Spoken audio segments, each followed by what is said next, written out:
O mes pradėkime pirmąją mūsų šios dienos diskusiją, kuri vadinasi taip: nuo sportininko iki lyderio.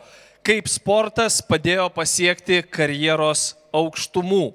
Ir turbūt geresnių dalyvių ir nesugalvosi, nes žmonės gali papasakoti tikrai daug įdomiai, ne tik apie tai, ką jie veikia sporte, kaip tai juos išugdė, bet kaip jie sugeba tas savybės nusinešti į vairias gyvenimo sritis, kaip finansai, verslas, tarptautinės organizacijos ir daugelis kitų veiklų. Taigi, norėčiau, kad plojimais pasitiktumėte ir į sceną kviečiu užimti šiuos krėslus Lietuvos tautinio olimpinio komiteto prezidentę, vienintelė iš Baltijos šalių tarptautinio olimpinio komiteto narę, Europos olimpinių komiteto asociacijos viceprezidentę Dainą Gudzinevičiūtę. Taipogi verslo strategija, investuotoja, krepšinio klubas Deivės bei tarptautinės Adomaitytės krepšinio akademijos įkūrėja ir prezidentė, buvusi profesionali krepšininkė bei 4 sporto šakų nacionalinė medalininkė Alina Adomaitytė. Rio de Žaneiro olimpinių žaidynių baidarių varžybų bronzos medalio laimėtojas, Lietuvos baidarių ir kanojų irklavimo federacijos prezidentas, valdybos narys įmonėje LKU kredito unijų grupė, generalinis direktorius įmonėje kredito unija Ebitum Aurimas Lankas. Pirmas klausimas, manau, bendras jums visiems ir jūs galite daug papasakot. Kaip bendrai, jeigu taip neišsiplečiant, galėtumėte pasidalinti savo patirtimi, kaip sportas jūs formavo kaip asmenybės ir kaip tai vėliau atsiliepė jūsų profesiniuose keliuose jau kituose, nebūnant sporte? Daug kartų apie tai esu kalbėjęs, bet kiekvieną kartą, kai kitaip pasisuka galbūt klausimas, tai nelabai anksti, turbūt vaikai pradeda sportuoti ir nuo 4 ir nuo 5 metų, bet juos vežioja tėvai, o man nuo 12 teko imti šautuvą į rankas ir važiuoti per visą miestą į šaudyklą. Tai kiekvieną kartą, kai yra kažkaip formuluojamas klausimas, kas vis dėlto, kokia savybė pirmiausia yra formuojama, ką pirmiausia duoda sportas, bet kam. Tai turbūt savarankiškumą ir supratimą, kad už tave niekas nieko nepadarys. Ir tas ateina labai greitai, nesvarbu kokia sporto šaka, vėliau atskiros sporto šakos arba atskiros sporto šakų grupės, jos formuoja biškį kitokį dar. Tas, kuris Aurimas poroj irklavo su kolega, vėl kažką tai davė, tie, kurie žaidžia komandose, vėl kažką tai davė. Kaip duoda supratimą apie tai, kad tu kovoji, kauniesi, galbūt net kažkokį tai skaudų pratimą padarai dvikovininkam. Va šito aš niekaip nesuvokiu, kaip jie tą perlipa, kaip tu draugą apdaužai ir po to vėl su juo kartu eini. Bet tai, manau, kad irgi labai puikia savybė pasižiūrėti tai tik kaip į sportą, o ne kaip į kažkokį tai muštynės ar į kažką tai tokio. Ir vakar važiuodama per žinias išgirdau labai įdomią temą, kad mokslininkai sprendžia, gal kažkas iš jūsų irgi girdėjot, kaip tik vakar kalbėjo apie tai, kad, ne per žinias, per radiją, apie tai, kad mokslininkai vis tebesidomi ir vis tebediskutuoja, kas yra drąsa. Kad drąsa būna labai įvairi, jinai būna šiaip kasdienė sprendimų priėmimo, momentinė arba įvykių, kai staigiai priimamas sprendimas kažkokį drąsų poelgį, kažkokį rizikingą. Tai drąsa turbūt irgi yra ir sportininko labai aiški savybė, nes tu kiekvieną dieną galbūt ne, bet kas kiek laiko vis laiką eilinį egzaminą. Tai yra varžybose, tu kiekvieną kartą galvoji, okei, jeigu aš laimėsiu, aš būsiu labai visas geras, gražus ir išdidus, o jeigu aš pralaimėsiu. Kiekvienas irgi apie tai pagalvoja ir visos tos savybės ir man turbūt atėjo savo laiku ir padėjo, nes tikrai nebuvau tas sportininkas, kuris visą laiką tik tai laimė. Bet tokių iš viso ar yra? Man labai didelis klausimas. Galbūt ir Aurimas pasakys, kiek kartų jisai turėjo pralaimėti ir užimti tik toli gražu ne pirmą vietą, kol galų gale po to ateina tas laikas, o po to už tavęs stovi dar. Ir kai sako, kad pačiam aukštumoj pasitraukė iš karjeros, pabaigė karjerą, o man atrodo kaip tik, kad čia nieko tame gražaus nėra. Gerai, jeigu tu iš tikrųjų galvoji, kad tu pasiekei viską ir tau vėliau nebeįdomu, o jeigu tu pasitraukė tik todėl, kad bijai, kad ateis paskui jaunas, įžūlus ir stipresnis, Tai tada irgi toks. Tai visos tos savybės tikrai pridėjo. Aš sportavau labai vyrišką tuo metu, berniukišką sportą, vėliau jau, dabar jau mes nebesakom vyriški, moteriški sportai, dabar jau daugiau jie tokie, jau turbūt retai, jų grinai vyriškų vis mažėja. Ne pasaulyje, o mūsų galvose. Mūsų galvose vis mažėja grinai vyriškų sportų. Tai man tas davė vėlgi draugystę su vyrais ir vaikinais ir atitinkamai tada palaikymą, kai reikia kažką daryti, kai komandoje yra vyrai ir tu net negalvoji. O dėja ten, kur yra tik tie kabutės riebios labai moteriški sportai, tai tada, manau, mergaitėm trupučiuką to trūksta. Tai gal aš šiek tiek nukrypau, bet man atrodo, čia dar diskusija bus... Mes dar turėsim laiko, iš tikrųjų detaliai dar pasikalbėti, ką reiškia būti tarp vyrų ir siekti tų aukštumų ne tik sporte, bet ir vėliau karjeroje. Aurimai, jūsų patirtis? Man gal šiek tiek kitaip nei prezidentei. Mano tėtis treneris, tai to savarankiškumo gal vėliau atėjo, nes į treniruotės mane visada nuveždavo. Ką formavo, tai turbūt tokį užsispyrimą ir tikslo siekimą, nes, pas mus sporto šakoj, kol dar, galbūt nesi pasiekęs tam tikrų gerų rezultatų, irkluot pradedi tik atšilus vandeniui. Tai kartais tikrai pagalvodavau, kam aš ką blogo padariau, kai, tarkim, prie 0 laipsnių reikia lipti į baidarę, irkluoti ilgus kilometrus, kad, ruoštis ateinančiam sezonui. Dažniausiai, būdavo ir prieš mokyklą, dar kai sportuodavau vėliau ir prieš darbą, tai irgi reikėdavo keltis 4-5 ryte, tam, kad dar suspėti nuvažiuoti prie ežero, įsėsti baidarę, padaryti treniruotę, paskui nusipraust ir jau visam šviežiam į darbo vietą pasirodyti. Tai tas toks užsispyrimas, tikslo siekimas ir tam tikro režimo susidarimas, kad nesvarbu, kad ir kaip dar norisi pamiegoti 4 ar 5 ryte, iš tikrųjų reikia atsikelt, nes jeigu tu nepadarysi, niekas kitas už tave nepadarys. Ir priedo, kaip sakė prezidentė, didžiąją karjeros dalį irkluodavau poroje su savo porininku Edvinu, su kuriuo mes ir laimėjome medalį. Tai tam tikras atsakomybės jausmas ir prieš kitą. Save kažkiek gali galbūt apgauti.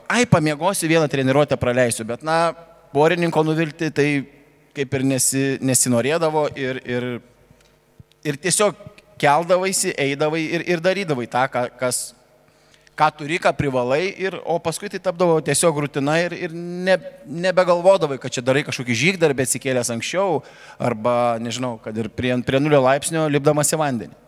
Ir dar aš pagalvojau, kad tokie jūsų sporto šakos tokios, kur komanda nepatems, kai būna, pavyzdžiui, futbole ir krepšinėje, gerai, vienas neišsimiegojo, tai dar kiti gal ištrauks, tu ten pasėdėsi ant suolo, bet jūsų atveju tai iš esmės jau viskas nuo jūsų priklauso totaliai. Pas mane tai tikrai pasijustų, jeigu kažkas, neišmiegojęs arba kažkokių, nežinau, nepadaręs papildomų treniruočių ar nepavalgęs. Tai ir ta atsakomybė ne tik prieš, tai aš porininko neturėjau, bet aš turėjau trenerį, kuris irgi dėl manęs atvažiavo. Ir aš irgi negaliu neateit ar ten ateit bet kaip. Atsakymas, tai nueisi kaip nors, bet kai tai ne bet kaip, tu ateini padaryti darbą. Beje, man irgi žiauriai šalta būdavo. O būdavo ir labai karšta, nes vasarinė sporto šaka, tai pas mus toks juokelis skraidė, kad vakare alaus nori, pas mane kaip tik ausis virtos iš pausinių. Alina, jūsų kokia patirtis ir ką jums davė tas sportinis kelias vėliau profesiniai veikloje? Aš manau, kad kaip ir viskame, disciplina yra svarbiausia. Disciplina, valia ir drąsa. Tai šie 3 elementai, jeigu yra tęstinumas, tu gali pasiekti bet ką tik nori. Disciplina viskame reikalauja, ne? Jeigu mes darome kiekvieną dieną tvarkingai tą patį dalyką, ar treniruojamės, ar dirbame, ar mokomės, ar studijuojame, vis tiek rezultatą turėsim. Kaip ir sako, 1% talento, 99% darbo. Tai disciplina yra būtent tas dalykas, kurio aš išmokau nuo 6 metų. Iki šiandien dienos aš esu labai disciplinuota, keliuosi 4 ryto, treniruojuosi 3 valandas, 8 valandą aš esu pasiruošusi jau į darbą, dirbu ir skiriu vakare šeimai laiko ir draugam. Tai mano disciplina, kurią išmokau ankstam amžiuje, toliau tęsiasi ir mano kasdieniam gyvenime. Valia yra labai svarbus elementas, kuris palaiko discipliną. Jeigu nėra valios, labai sunku išlikti disciplinoje. O drąsa yra elementas sėkmės, kuri priveda tave į būtent čempiono poziciją. Su drąsa gali padaryti bet ką, gali laimėti, gali uždirbti 1 milijoną, nes jeigu jos nebus, bijosi rizikuoti, jeigu nerizikuosi, nelaimėsi. Tai aš to ir išmokau, 3 šitų elementų, kurie mane lydi visą mano gyvenimą ir aš manau, kad tai mane atneša sėkmę. Įvairiose sporto šakose, aš myliu visą sportą. Aš žaidžiau futbolą, aš boksavausi, esu sunkio atletikos čempionė, rekordininkė Lietuvos. Aš dabar užsiiminėjau Ironmanu, tai man visi sportai patinka. Aš tikiu sporto gale žmogaus ugdyme. Tai yra ypatingas ir svarbus elementas. Kiekvienas vaikas, kuris tai daro, tikrai pasieks daug daugiau negu tas, kuris sėdi namuose. Iš tikrųjų įspūdinga, verta plojimų, tikrai. Pietų pogulis svetimas jums ar ne? Nes 4 atsikėlus... Žinote, aš pasakysiu moteriškai. Žinot, kada aš miegu? Tada, kai einu manikiūrą daryti, nes kitaip neturiu laiko. Grožio procedūros laiko. Iš tikrųjų, kai keliesi 4:30, taip yra momentas, kada tau reikia tavo poilsio 15 minučių, tai aš labai planuoju savo laiką. Tai būtent stengiuosi kombinuoti su kitais elementais ir padengti tą miego trūkumą, nes miegas yra sporte recovery main point. Tai aš žinau, kad yra labai svarbu balansuoti ir išlaikyti discipliną viskame kame. Atsistatymo svarbiausias taškas, išvertus tiems, kas galbūt nesuprato. Iš tikrųjų, dėl ko aš ir paklausiau, nes pietų pogulis yra profesionalams, yra must dalykas, privalomas dalykas. Ir labai dažnai, kai aš girdžiu, kai žmonės sako, kad aš keliuosi 4 ryto, dažniausiai tie žmonės nepasako, kad aš turiu ir pietų pogulio. Tai dėl to aš ir paklausiau, nes ištemti visą dieną yra super sudėtinga, taip anksti atsikėlus. Daina, jūs vadovaujat vienai svarbiausių, jei nesvarbiausiai organizacijai, sporto organizacijai Lietuvoje ir turit didelę komandą. Ir kaip vyko ta transformacija ir kokias pamokas jūs atsinešėt iš savo profesinio kelio, kai jūs laimėjote olimpinį aukso medalį į tą lyderystę tokiai organizacijai vadovaujant, kur yra velniškai daug iššūkių, ne tik pačioj organizacijoje viską sudiriguoti, sustiguoti, bet apskritai tai yra daug politikos, daug iš aplinkui įvairiausių iššūkių, išbandymų. Kaip jūs tą transformaciją galėtumėt savai žodžiais papasakoti ir kaip sportas leido jums atlaikyti galų gale tas visas konkurencijas, vis dar reikia jas atlaikyti ir panašiai? Tai dar 2000-aisiais buvo ganėtinai sudėtinga situacija, nes turėjau keletą labai sunkių metų ir viskas rytosi tik žemyn. Tada pradėdama ieškoti išeities, aš nekartą pasakojau, aš susiradau psichologą, mes tuos visus perėjom per viską, vėliau mokiausi ir neurolingvistinį programavimą ir baigiau tokį koledžą taikomosios psichologijos. Pagrindinė turbūt visi kolegos kalbėjo apie atkaklumą, bet atkaklumas dar surištas visą laiką su tuo, kad kaip nepasiduoti nesėkmei, kaip suvirškinti tą pralaimėjimą ir kaip padaryti, kad tas pralaimėjimas būtų laipteliu į laimėjimą. Tai mes už tai ir nesakom, kad tai pralaimėjimas, tai dažniausiai pamoka. Tu išmoksti pamoką, tai nereiškia, kad tu ją pamiršti.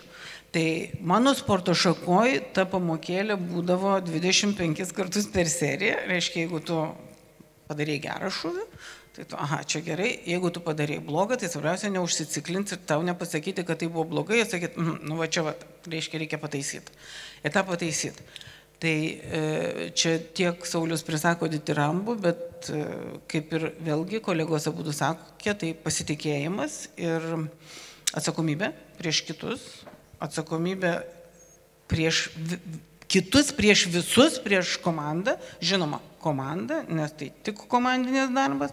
Man labai pasisekė, kad tikrai komanda pavyko susirinkti savo laiku pačią geriausią, jums visiems ačiū ir toliau varom pirmin. Ir vėlgi ypač mano sporto šakoje, tikslumo sporto šaka. Ką tai reiškia, kad nenukrypti nuo tos krypties ir būtent po tos nesėkmės vėl atgal grįžti. Aš išmokau labai daug dalykų, nekrypti dėmesio. Ir mano galbūt nemėgėjai, tie, kurie prirašo ar komentarų ar ką, gali būti ramus, aš jų neskaitau. Ir tegu miega laimingai. Ir tas vėlgi motyvacija. Ir mano vienas kolega, taip pat, ne visai sporto žmogus iš verslo, visai sakė, kokia tu laiminga, tu dirbi iš idėjos, sako, aš tik už pinigus, o tu iš idėjos. Taigi idėja, kuri mus veda į priekį, idėja verslo, idėja šeimos kažkam kažkokios kūrybos, kažko, mums, sakysim, sporto idėja, nes lygiai taip pat ir Aurimas, jisai niekur nedingo nuo to sporto, jisai tiki sportu, jisai dabar vadovauja federacijai, nes jam tai rūpi. Tu darai tai ne todėl, kad tau reikia ir ne todėl, kad tai tavo darbas. Tai ne tik darbas. Todėl pas mus kolektyve nėra žmonių, kuriem tai tik darbas, kur yra požiūris, kad, nebus šito, bus kitas. O pas mus taip negalima pasakyti. Todėl aš manau, kad šitie dalykai labai gerai varo į priekį. Tai yra idėja, noras, tikėjimas sportu, šiuo atveju tikėjimas ne tik tuo didžiuoju sportu, kuris atveda mases, nes tai yra dvi piramidės pusės. Tai yra, jau visi mano šitą turbūt žino pasakymą, tai yra mailius, kurio turi būti daug, jeigu nori, kad iš jo išaugtų didelės žuvis. Bet be didelių žuvų mailiaus taip pat neatsiranda. Todėl yra tie pavyzdžiai, tie olimpiečiai, tie čempionai, kuriuos visi žiūri ir tie paskatina judėti visus. Tai yra, esat jūs, kurie paklauso, pasižiūri, kurie grįžta į savo mokyklas, sporto centrus, į kolektyvus ir sako, žiūrėkit, va čia yra geras dalykas, pabandykit padaryti darbą šitaip. Mes dabar gyvenam tais laikais, kai mums reikia vis mažiau judėti. Mes viską susirandam, viską pamatom, viską pasižiūrim ir tas judėjimas eina link to, kad vaikai, ir mes patys aptingę, ir vaikai nebežino kai kurie, kas yra sportbačiai, nežino, kaip reikės sportuoti ir mes turim pasiteisinimą, vaikai nenori. Nori. Tai vat mūsų yra užduotis užvesti. O kas užveda? Užveda lyderis, tas, kuris veda į priekį. Dar kažką norėjau, bet prisiminsiu. Prisiminsit. Labai gražios mintis. Aurimai, jūsų kelias apskritai, jūs kaip ir dauguma, aišku, žinojo kaip olimpinį prizininką, kaip sportininką, profesionalą, bet jeigu taip giliau pažiūrė, tai ten yra jūsų biografijoje ir sporto, ir administravimo, yra ir, nežinau, vadovavimo patirties yra, ir jūs vadovaujate finansams. Tai yra visai tokios kitos sferos. Kaip jūs galėtumėt prisiminti tą savo transformaciją ir kokias pamokas jūs gavot sportą ir paskui jas išsinešėt būtent į tas visai atrodytų kitas rytis - finansai, administravimas? Tai aš gal kažkiek savo pasakojimu papildysiu ir prezidentės, pagrindinė mintį, tai trumpai pabandysiu. 18 metų mes pasiekėm sąlyginai gerą rezultatą, buvome 6 pasaulyje, bet federacijos tada požiūris buvo toks. Buvo kiti stiprus sportininkai, iš jaunių, jūs dabar perėsite į jaunimą, galbūt nelabai reikia. Tai mes su porininku iš tikrųjų nusprendėm pasirinkti studijas. Tai įstojau Vilniaus universitetą teisės fakultetą ir 5 metus visiškai buvau atsidavęs, pavadinkim, tik tais mokslui.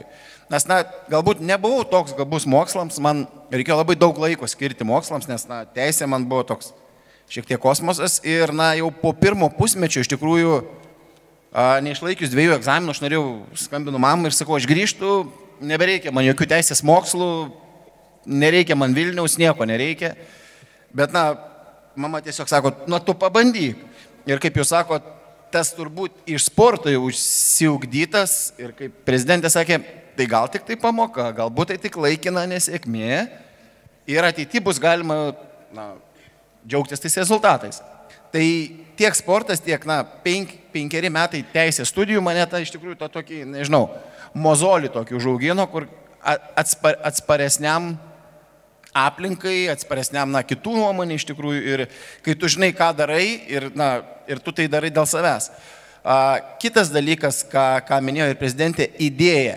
Kai vėl mes ar aš nusprendžiau sugrįžti į sportą, gerai, kad aš turėjau, pavadinkim, darbą ir į sportą, ko turbūt norėčiau palinkėti sportininkams siekiantiem, nežiūrėti kaip į galimybę, bent jau pradžiai užsidirbti pinigus. Tai neturi būti pagrindinė vedama idėja, kad tu sportuoji dėl pinigų.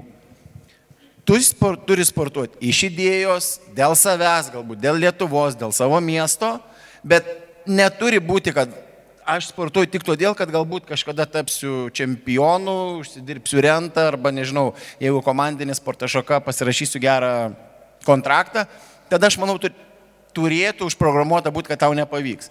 Tu turi labai mylėti, ką darai, idėja turi būti aukščiau to, ką tu nori daryti. Tai ir aš, sportas buvo man todėl, kad aš tą norėjau daryti, aš norėjau sugrįžti į sportą ir tai gavosi palaipsniui. Rezultatai atėjo. Ta prasme, mes sugrįžom į sportą galbūt 2010-2011, o olimpinis medalis tik tais 2016. Tai tas toks kryptingas darbas, ta tikėjimas savim, galbūt ir tam tikrų aplinkybių sutapimas ir atveda į tą nežinau, olimpinį patį Olimpo kalną. Nereikia bijoti šalia turėti ir kitų veiklų. Tarkim, kaip aš turėjau. Kai kurie galbūt sako, aš atsiduodu tik sportui arba aš atsiduodu tik darbui. Ne, kaip tik galbūt fizinį ir protinį darbą reikia gyvenime kompensuoti tam tikrais. Kai labai sunku darbe, tu fiziškai išsikrauni ir galbūt kitą dieną tu su daug daugiau energijos ateini į darbą. Arba kai sunku labai sporte, pavargsti fiziškai, atsisėdi prie popierio, atsisėdi prie kompiuterio ir tau geriau sekasi, nes tu pamiršti, kas buvo blogo tenais. Ir tu neapsikrauni savęs tais blogumais, kur tam tikra veikla tau sukelia ir kai turi daugiau veiklų, tiesiog save išdalini ir, bent jau man tokia formulė labiau pavyko. Wow, įdomi, tikrai gera istorija, nes paprastai būna žmonės sako būtent, ką jūs ir paminėjot, kad tik į vieną susifokusuok dalyko, jūsų istorija visai priešingai. Ir kaip suprantu, jūsų darbas buvo nesusijęs su sportu, kai jūs sakote. Ne, visiškai. Kaip jūs minėjot, finansų įstaiga, vadovavimas finansų įstaigai, bet tai bendravimas su klientais irgi, su skolininkais, kurie vėluoja, taip irgi reikia vėluoti, šiek tiek save nuraminti, kad, sportininko, kad charakteris nepasireikštų. Alina, jūs esate tarptautinės akademijos įkūrėja, tai yra vėlgi verslai įvairūs, organizacijos tarptautinės. Jūsų kokios pamokos, kurios buvo atsineštos iš sporto, padėjo kurti visas tas tarptautinės organizacijas? Matot, sportas mano yra gyvenimo būdas. Tai šiek tiek yra skirtingai galbūt nuo profesionalių sportininkų, nes aš augau, sakykime, tais laikais, kai dar mergaitės nesportavo kaip profesionalaus sporto. Tai man sportas buvo visą laiką mano gyvenimo būdas, kurį aš labai mylėjau ir niekada negalvojau apie konkretų rezultatą. Aš tiesiog tai dariau, nes labai mylėjau. Ir būdavo visą laiką toks pasipriešinimas prieš sistemą. Tai aš išmokau daryti kitaip negu visi kiti. Tai mane išmokino būtent elgtis kitaip negu visa masė, sakykime, elgesi. Tai verslė tai irgi man labai daug padėjo, nes aš visada galvoju, ką visi daro, o ką man reikia daryti kitaip. Nes jeigu aš darysiu tą, ką visi daro, aš nepadarysiu kažką naujo. O tai, kas daro kažką naujo, visą laiką yra nugalėtojai, ar ne? Turtingiausi žmonės pasaulyje. Tai aš visą laiką stengiuosi daryti priešingai. Aišku, mokyklos laikais ir taip toliau, tai mokytojai nepatinka sistemo laužytojui. Tai aš visą laiką balansuodavau, bet gyvenime aš stengiuosi žiūrėti, kaip aš galiu padaryti kažką kitaip, naujai, ar ne, ir sukurti tai, kas neegzistuoja. Tai aš visą gyvenimą derinau sportą ir darbą. Man asmeniškai sporto neužteko, nes mano protas aktyvus, tai reiškia, aš norėjau kurti organizacijas, įvairias kompanijas, gamyklas, viena iš aistrų. Šį bruožą paveldėjau iš mamos, nes jinai dirbo gamyklose, tai tiesiog tai buvo manyje. Ir aš sakiau, kaip man reikia tos du dalykus daryti gerai. Ir aš radau tą modelį. Tai akademija, jinai gimė iš meilės sportui ir iš supratimo ir meilės būtent vaikam, nes aš tikiu, kad investicija į jaunimą yra labai svarbi Lietuvoje, ar ne? Taip kaip mes investuosime į tai, taip mes turėsime ir ateityje. Turbūt daugelis iš mūsų esame tėvai ir kaip ir svarbu labai, ar ne, mes norime leisti geras mokyklas, aš taip pat esu mama ir man irgi labai svarbu, kad mano vaikas eitų į gerą, sakykime, sporto mokyklą, ar ne. Tai aš turiu sūnų, aš neturiu dukters, bet aš įkūriau mergaitėm akademiją, nes aš esu pati moteris ir aš tikiu, kad yra labai svarbu, kad mergaitė lieka mergaitė, išlaiko moteriškus elementus, ugdo charakterį ir yra labai gera savo sporto šakoje. Tai kai aš kūriau komandą ir akademiją, aš galvojau apie visus šitos elementus. Ir man buvo labai svarbus elementas, kas dirbs su manim, ar tiki tuo, kuo aš tikiu. Man labai pasisekė, kad aš atradau žmonės, kurie dirbo mano akademijoje su ta pačia filosofija ir tęsė tą misiją, nes aš gyvenu užsienyje, aš atlieku finansinę dalį, tai reiškia, aš dirbu pinigus, o jie įgyvendina. Tai mane krepšinis išmokė komandinio darbo, nepasiduoti, pasidalinti ir nugalėti. Tai akademiją sukūriau tokią, kurios nėra Europai. Yra vienintelė tokia. Aš buvau Amerikoje 2 mėnesius MBA, WMBA ir jie sako, mes nežinom dar tokios irgi, kas padarė taip kaip tu. Bet aš tai dariau ne dėl savęs, aš tai dariau dėl vaikų, dėl Lietuvos ir dėl savo komandos, kuri dirba ir kiekvieną dieną tiki manim, kad aš tą vesiu akademiją į priekį. Nes aš ir norėjau klausti, ar tai yra daugiau idėja, plojimai, be jokios abejonės plojimai už šią akademiją. Jūs esat verslininkė, jūs žinot, kas yra skaičiai ir panašiai, kaip turi sueitos eilutės, bet aš suprantu, kad šita akademija tai daugiau tokia idėja. Čia jau nebe skaičių eilutės buvo šitoje vietoje. Žinokit, visi vaikai pas mus mokosi ir nemokamai. Tai reiškia tai, kad aš dedikuoju savo laiką, uždirbu pinigus ir atiduodu Lietuvos vaikam. Tai... Ačiū Jums. Klausimas visiems esantiems čia, ar Jūs būtumėte, kur esat šiuo metu gyvenime, jei nebūtumėte sportavę?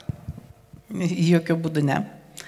Nekartą teko atsakinėti klausimą, ką tau davė sportas, aš turiu tokį labai sutrumpintą atsakymą, kad viską. Žinoma, medalis jisai iš karto iškelia ir parodo bet ką, suteikia naujas galimybės.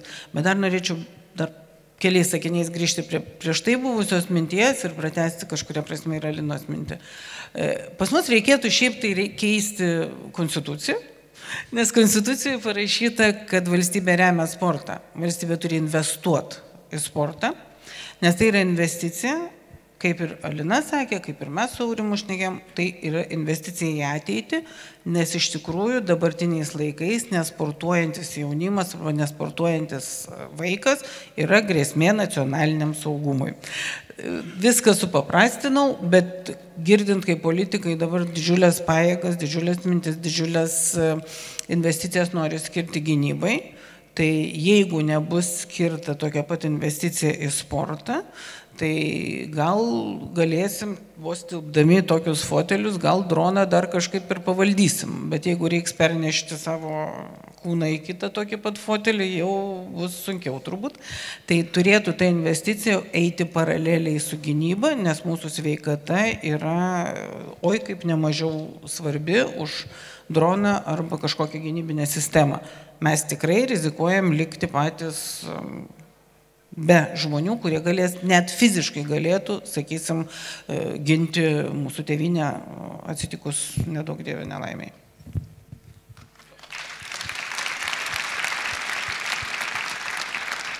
Labai gera teisinga mintis, Aurimai, jūs. Tai turbūt labai neįsiplėsiu, pritariu prezidentai, kad davė turbūt viską arba jei ne viską, tai tikrai labai daug. Na, iš tikrųjų, kaip bebūtų sporto pasiekimai labiausiai yra matomi visuomenėje, ar ne? Tai galbūt, jeigu tu parašysi knygą, ne visi ją perskaitys, ar ne? O jeigu tu pasieki sporte tam tikrų rezultatų, tada galbūt į tave pradeda kreipti dėmesį, ar ne? Na, tarkim, nuo pačių paprasčiausių dalykų politinės partijos kviečia į sąrašus, ar ne?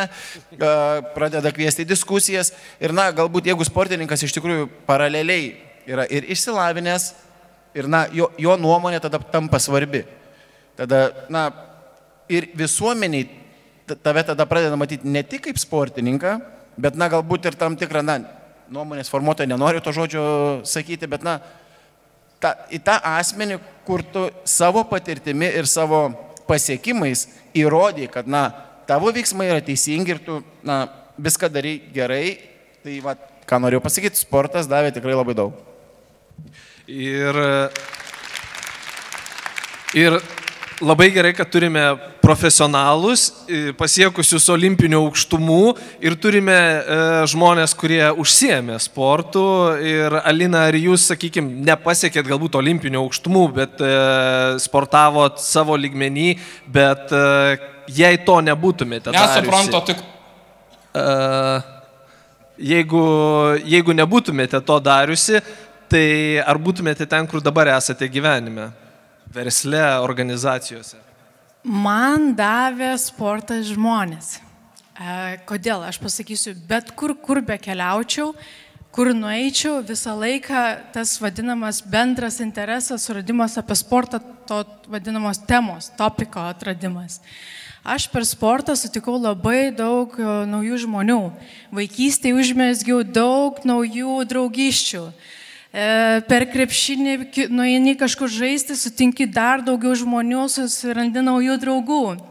Ar ne? Tai man sportas davė būtent tos ryšius. Aš per sportą galiu pasiekti bet kurioje pasaulio šalyje ten įvairius kontaktus. Tai aš manau, kad tai buvo vienas iš svarbiausių elementų, kad aš žaidžiau policijos komandai, žaidžiau prokuratūros komandai, žaidžiau Seimo komandai, oi, kur aš tik nežaidžiau, ar ne? Tai aš jau, jeigu nebūtų sporto, aš to tikrai nebūčiau turėjus. Ir aš sportuoju nuo 6 metų, tai įsivaizduokit, kiek aš visur, su visai žaidžiau, keliauvau po užsienyje, ne turnyrai. Daug ryšių. Ir tada tik tai klausimas, jeigu tu nori daryti verslą arba kažką nori daryti, tai tik tai skambučio klausimas. Ar ne? Tai sportas man davė ryšius, draugus naujus ir kolegas naujus. Tai aš manau, kad tai buvo pati vertingiausia dovana man iš sporto. Tai be sporto to nebūtų buvę tikrai. Tai tikrai noriu pratęsti, kad tas pats pas mus, olimpinių komitetų, tarp kolegų, tarp visų yra didžiulė bendrystė, jinai idėjinė bendrystė. Mes konkuruojam, susirinkę per varžybą, sakom, kiek pas tave sportininko, pas mane mažiau, o kiek tu medalių laimėjai, o mes jau laimėjom. Tai tik geranoriškas pasijuokimas, bet pagalba gali sulaukti iš bet kur, tas pats Aurimui, jo sporto šaka, federacijos ir taip toliau, bet dar ką norėjau pasakyti apie tai, ką duoda sportas jau išgarsėjusiems, tai pas mus įžymybių Lietuvoje yra begalės. Įvairiaus plauko. Nevardinsiu, bet kai kurie jų tiesiog, bet yra kurie išgarsėja dėl kvailumo. Dėl kvailų kažkokių poelgių. Kai kas išgarsėja todėl, kad nutarė būti garsus ir sako, aš esu žvaigždė ir tokių mes žvaigždžių taip pat turim, bet vienas kolega savo laiku labai gerai pasakė, kad jokia Wikipedija nerašo, kodėl tu netapai čempionu. Sportas yra labai geras tuo, kad yra pamatuojama. Tu arba tapai čempionu, arba netapai. Nepripažintų sportininkų praktiškai nėra, o nepripažintų menininkų prūdai. Čia nieko blogo apie meną negaliu pasakyti, tą patį galima pasakyti apie daug kitų ten geriausius politikus, geriausius, nežinau, kas tik tai nori. Ir dainininkus taip pat beje. Kalbant apie sportą, įsiterpsiu, teko bendrauti su vienu grupioku jau dabar ir jisai virš 10 metų dirba nekilnojamojo turto srityje ir jisai niekada netapo super profesionalas, bet jis lankė imtynės nuo mažų dienų ir kažkaip mes pietavom vieną kartą ir jisai pastebėjo vieną dalyką, jis dirba didelėje organizacijoje nekilnojamojo turto Lietuvoje ir sako, pastebėjau vieną dalyką, kad visi, kas yra bent kažkokį būrelį sporto lankę, bent šiek tiek aktyviau sportavę, šitoj sferoj sugeba išbūti ir būna sėkmingi. Jie kažkaip lengviau priema pralaimėjimus, tą pasakymą ne. Ir jie sugeba kažkaip, ir sako, jeigu tu visus pasižiūrėtum top žmonės, sako mūsų kontoroj, visi kažką žaidė profesionaliai, bandė sportuoti, bet netapo profesionalais. Tai šitoj vietoj iš tikrųjų tai irgi toksai geras indikatorius, kad tas sportas, jis velniškai gali būti svarbus priimant tą patį ne iš kitų žmonių. Mes visi apie tą patį kalbėjom, motivacija. Tik tiek, kad motivacija, jinai irgi turbūt daug kas iš jūsų matė, motivacija jinai šauna į viršų, o vėliau po trupučiuką leidžiasi, disciplina galbūt taip aukštai nešauna, bet už tai jinai tvirtai eini ir jokių pasiteisinimų nėra. Visos tos savybės, jos visur reikalingos. Beje, tam pačiam mene, jeigu tu nori kažko pasiekti, ar versle, ar kažkur. Tai mes tą visą ugdėmės nuo daug anksčiau galbūt, negu pradeda visi kiti. Mes pradėjom sportuoti ir pradėjom ties to dirbti. Čia yra daug trenerių, pedagogų ir mūsų diskusija artėja į pabaigą. Norėtume išgirsti iš jūsų palinkėjimus ir galbūt padrasinimus, galbūt patarimus, galbūt turit ką patarti, kaip tą jauną žmogų, jau ir prezidentė minėjo, kad sunku priversti tą jauną žmogų judėti fiziškai aktyviai ir galbūt jūs patartumėte, kaip per sportą išmokyti tos lyderystės, paskatinti tos lyderystės, įdiegti tą lyderystę jaunam žmogui ir padėti savo patarimais, galbūt kaip rasti raktą į širdį to jauno žmogaus, kad jis suprastų, jog sportas svarbus yra. Neturiu pedagoginio išsilavinimo, jūs tą žinot ir moka daug geriau, kaip jį motyvuoti, bet mes padarai taip sutverti. Mums patinka ta bendrystė ir mums patinka varžytis. Net mūsų ofiso, kaip čia pavadinti, aš pravadžiuoju tą klubą Viltis, paskutinė Viltis. Krepšininkai pensinio amžiaus ir jie vis tiek, jie rungtyniauja. Tai rungtyniaut patinka darželinukam, kurių dabar jau vyksta mažųjų žaidynės, rungtyniaut patinka klubui paskutinė Viltis, rungtyniaut patinka mums visiems ir tai yra sporto esmė. Niekam nepatinka sportuoti vienam, visiems patinka chebrytė. Nu taip, tu padarai kažką ir vienas, jeigu tu nori. Bet va ta chebrytė, jinai ir yra pagrindinis mūsų postumis. Tai jūs puikiai pedagogai tą žinot ir mokat užmotyvuoti. Svarbiausia daryti, darbas nedarytas nepasidarys pats.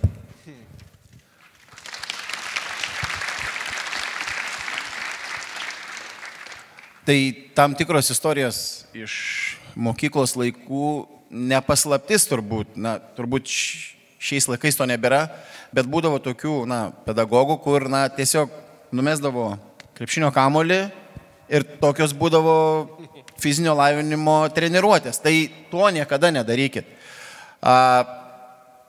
Ką gali padaryti pedagogas, tai iš principo savo pavyzdžių suburti, kaip sakė prezidentė, į tą chebrytę. Kažkaip, kažką tokio sugalvot, kad tie vaikai tikrai ateitų ir norėtų varžytis, konkuruoti tarp savęs. Draugiškai, kad ir klasės lygmenį, bet kad tikrai nebūtų tas toks, imkit kamuolį, yra fizinio lavinimo pamoka, ką nori tą darykit, nes ir pačiam galbūt pedagogui būdavo paprasčiau, nes kas suinteresuoti žaidžia, kas nesuinteresuoti net neatsineša aprangos, susigalvoja visokių priežasčių. Tai va to nereikia. Tai būtent tas sugebėjimas sutelkti ir pamotyvuoti, kad ir pačią paprasčiausią fizinio lavinimo pamoką, žaidžiant kvadratą arba sugalvojant tam tikras rungtis klasiai, kaip galbūt parodyti kažkas, kas yra geriausias iš klasės tą dieną tam tikroje srityje. Nebūtinai eiliniai žaidimai, krepšinis, futbolas. Yra visako, tarkim, galbūt kažkokia viktorina sporto srityje, kur galbūt fiziškai netiek pajėgus vaikai irgi galėtų parodyti save, kad jie gali būti kitoj srityje gudrus ir jie gali pirmauti. Tai savo lyderystę parodyti, kad jūs sugebat sutelkti tą chebrytę ir išlaikyti tą chebrytę.